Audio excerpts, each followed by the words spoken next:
Hey, co-reporters, welcome back to my channel. I kind of feel like I'm in the Twilight Zone because I could have sworn I had published and filmed this video, but alas, no, I have not. So let's get into it.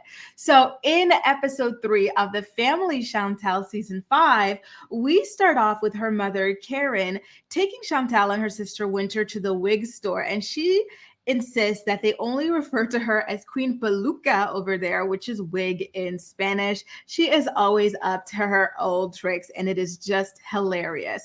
By the way, they talk about Chantel's sister Winter getting weight loss surgery, and I had literally no idea that she got that. Like, I follow her on Instagram, and I've always found her to be very, very pretty. But in terms of her body, I thought she was losing weight naturally. It looked like a very gradual, like slow thing, not like the extreme, quick, instant, like gaunt look that can happen when people get weight loss surgery or they start doing Ozempic or whatever. It looks super natural.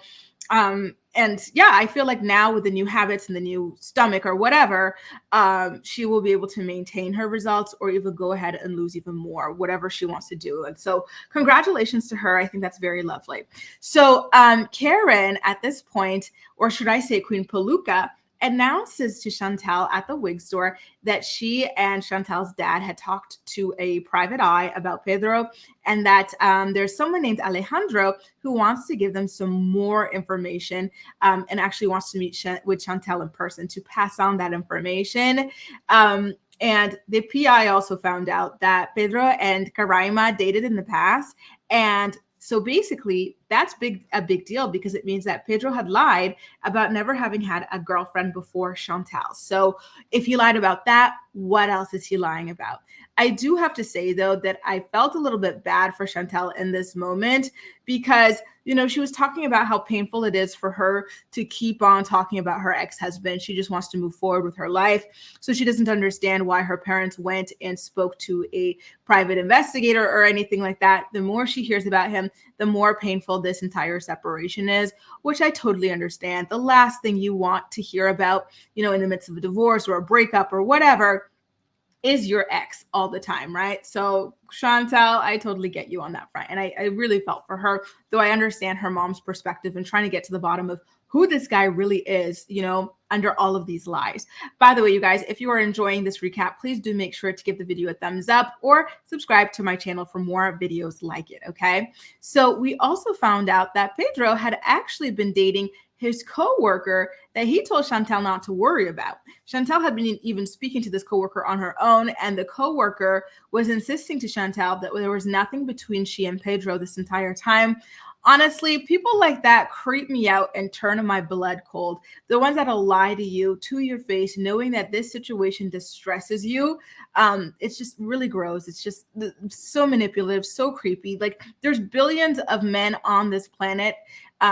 And millions in your city, or hundreds of thousands at least, and you want to lie to another woman's face so you can creep around with her husband behind her back. Like, that's disturbing. That's disgusting. I can't stand people like this. I can't even just say women, because there are men who creep around with, like, you know, married women or taken women behind other men's backs and will lie to those men in their faces. So anyone who does this is just disgusting to me. Persona non grata in my world, because absolutely freaking not, right? So remember how in episode 2, Pedro's sister Nicole said that she wanted to set him up with a beautiful friend of hers who is a pageant princess and everything like that? Well, Pedro goes on the date, and guess what? Nicole set her up with Chantel's doppelganger. So that's why I put this photo up. It's like Pedro was on a date with Chantel before Chantel got money and leveled up her looks, right? And so that was rather funny. Like, he was talking about it. He's like, no, what the heck? This girl looks like just like Chantel. She's just a little taller and thinner, but like, she looks like her. And then we saw the side by side and everything like that. And it's true that this girl could totally pass for Chantel's sister. In fact, she looks more like Chantel's sister than Chantel's actual sister, Winter. So that was rather funny. Now, speaking of funny, I don't know why, but it makes me laugh all the time. But Pedro was trying to speak to this girl in English in the Dominican Republic as two Dominican people, which is like, It's okay. Just speak Spanish to her. The subtitle people will go ahead and put the subtitles for everyone else. It's fine, you know? Like he kept on trying to, like, he's like, how are you doing? How was your day? So, blah, blah. And the girl, she kept responding in Spanish, like, obviously, because that's what she's most comfortable with. They're in her country. Like, why not? Right.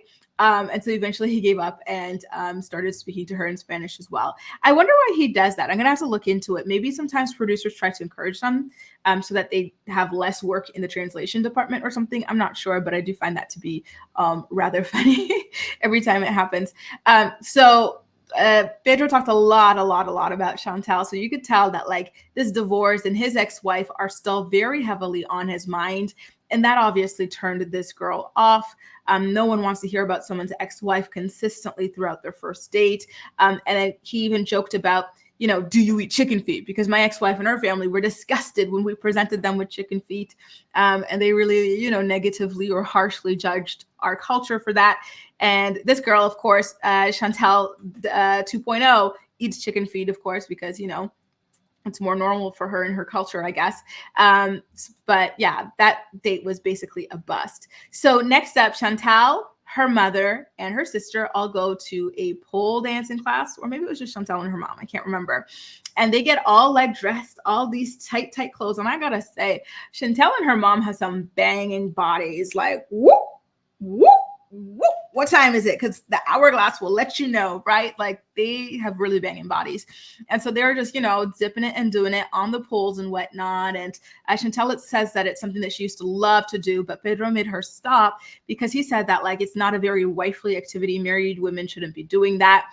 So now she's really happy to be able to reconnect with that side of herself alongside her supportive mother. And I just love that. I really like Chantel's mom, you guys. She's just so fun and like such a free spirit. And she's so kooky, all these unintentionally funny, all these things that I love in people.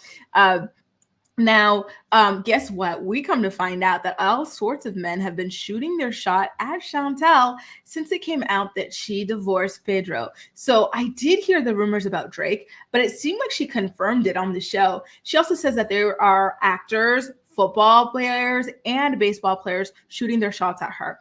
If I could advise her on which type of guy to pick, definitely not the Canadian rapper, definitely not let me pull up my list. Definitely not actors. I would say she should get with a baseball player. I feel like they tend to be the most low key out of all these sorts of people. So if those offers are still on the table, girl, go for the baseball player. So now Pedro does his little one-on-one talking head interview with a producer. And he says something that is rather interesting to me, okay? So the producer asked him if he's ever hooked up with Karima. And pay attention to what it is that Pedro says. He doesn't say that he's never hooked up with Karima. He simply says that he never hooked up with Karima after Chantel came along. And he repeated it twice. I think the producer asked something simple like, oh, are you sure? He's like, yeah, I have never hooked up with Karima after Chantel came along.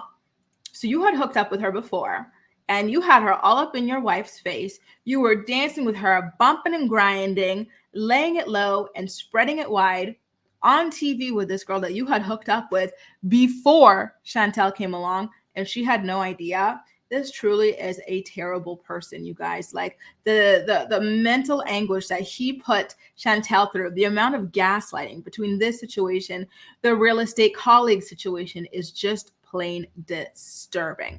And now Karma comes around when Pedro goes on a date with Karima, expecting to get with her, and come to find out she's rocking this big blingy ring. And he's talking about, oh, you've been working out. I can see it into piernas, your legs. Oh, and then she's like touching up on his arms. And then she drops the bomb. All this flirting's well and good, Pedro, but guess what? I'm engaged. And so you could just see the look on his face drop. And guess what? I love that for him because he is an F-boy who does nothing but hurt women. And honestly, here's the thing. Karima's not a good person either because of all that flirting she was doing and bumping and grinding she was doing with Pedro, knowing that he was married, and all that ish talking she's been doing about his wife, Chantel. So maybe her karma is going to come later. Maybe her fiance is going to be trifling or something like that. Who knows? But karma always does come around. So Pedro faced his, and Karima will face hers later on. Okay. Now let's get into Pedro's mom. I haven't talked about his mother, Lydia, yet. So Pedro's mother, Lydia, goes on another date with that guy, Scott. Oh, I'm sorry, you guys, but he just has such a ugh. Every time I see his face, I'm like, he gives me such passport bro vibes. You know, those guys that go to these countries where like women are not making as much money and like they might feel like they need a way out, like, you know, to take advantage of that because their stock rises in those countries versus in their own countries where women are on, you know, relatively equal playing ground and they just don't bring much to the table and they know that. So they go, you know, abroad. And we know that this guy has this particular fetish for Latin American women. Meanwhile, in all his years of chasing after these women, he hasn't learned a single word of Spanish. But guess what? Lydia, she knows she wants to get with an American man. So guess what she started doing? Taking English classes. You know, just the dissonance between the two of those situations is just, you know, incredible to me. So anyway, she goes on a date with raggedy ass Scott. And so he like they are just like sitting around talking about their situations. His ex-girlfriend that he had brought to the Dominican Republic when he was meeting Lydia for the first time and whatnot, like all that sort of stuff. And then at the end, he gets pushy with her to bring her to his room because again, loser passport bro who just wants to bone this lady and waste her time. And I really didn't like how he carries, first of all, here's something he likes to do all the time. He likes to carry women all the time. I do not like men carrying me. Leave me alone. My feet are on the ground because I want them on the ground, okay? If I want them off the ground, I'm gonna book a flight. So anyway, every time he sees her, he bear hugs her and lifts her up. And then when it comes to going to his hotel room, she didn't want to go up there for whatever reason, maybe. And then her excuse was, it's too far. I'm not climbing up all those stairs with my damn heels and my little dress. So he carries her up all those stairs and then to his room. And then as she's getting in the room, he's like, or to the camera, like he's some kind of playboy. I'm like, this is what I mean when I say he has such loser passport bro energy. You know, it's just so disrespectful to me. He's too old for this, but I think he just wants camera time. So, back to Pedro and Chantel. They're having housing drama because an offer came in for their home for $410 and he doesn't want to accept it, despite the fact that they bought that home for 200 and something. Like, come on, Pedro, stop it. Let go of this damn house already. So Chantel chews him up. Like, come on now. Like, I'm so sick of this. This is like holding us up. I want to move on with my life, which I totally understand. And then she also chews him up because he posted a selfie with Karima that he took at the restaurant with her. Like, you know, this girl's engaged. Meanwhile, you, as this petty little loser, wanted to take selfies with her to piss off your ex-wife and hurt her and make her think that you're getting back together with her. And so when she's like, oh, wow, I knew you had something with her, this, that, and the other, he doesn't even correct her to say Karima's engaged. Like, we just had a friendly thing just to reassure her and like calm her from like the distress she's feeling. He just lets her imagine that they're together or something. And it's just really gross. And then she's like, yeah, I stood by you through your erectile dysfunction. I'm like, yeah, girl, let these girls know. Like, come on. And so he tells her that like it meant nothing to him that like she stood by him with his like, you know, flaccid penis, I guess it is. So listen, so damn painful, but I guess it's a lesson to Chantel and other girls watching. You shouldn't be out there upgrading a man's life like this, like bringing him, you know what I mean? I'm sorry, but every time a woman tries to upgrade a man's life, a man who is far beneath her or just, you know what I mean? Like, look what winds up happening, right? Like, these guys don't appreciate it. It's just the dynamics are off. You shouldn't be upgrading these men. Now, look, you know, she brought this man to America to harvest the American dollar. He's about to bring his whole family over. And in the interim, he's playing mind games. And even while married to her, he was playing all kinds of psychological warfare and mind games and whatnot, and just like really ruining her life. Like, be careful who you choose to be with. A guy should be adding to your life, not taking away from it. You know what I mean? Like, the fact she had to work 2 jobs to bring this man over, like, sorry, but no thank you. Poor girl, but listen, maybe she'll listen to her family moving forward. They told her not to do this. Anyway, guys, that does it. A recap of what went down on last week's episode of The Family Chantel. I'm really looking forward to this week's episode, so we shall see how it goes. And yeah, as usual, again, if you enjoyed this video, please do make sure to give it a thumbs up and subscribe to this channel, okay? So see you for this week's episode recap, and I'll do that a lot more quickly, okay? Bye, guys. Take care. Let me know what you think.